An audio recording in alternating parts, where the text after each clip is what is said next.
ESMO in 2022, there was a trial called FRESCO-2 study that was presented, which could potentially become a new standard of care here in the U.S. And that's using a kinase inhibitor called fruquintinib, which is a VEGF-R 1, 2, and 3 inhibitor. And that trial was a global study comparing against placebo in patients who failed standard therapy, including TAS-102 and regorafenib. And that trial shows that there was compared to placebo arm, there was improvement in overall survival and improvement in PFS.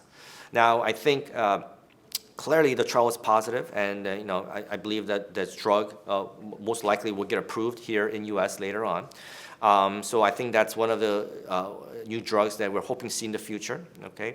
However, I think two questions remains with the study. Is that number one is that there is always some concern about toxicity of the TKI. So is this better tolerated than other TKIs available?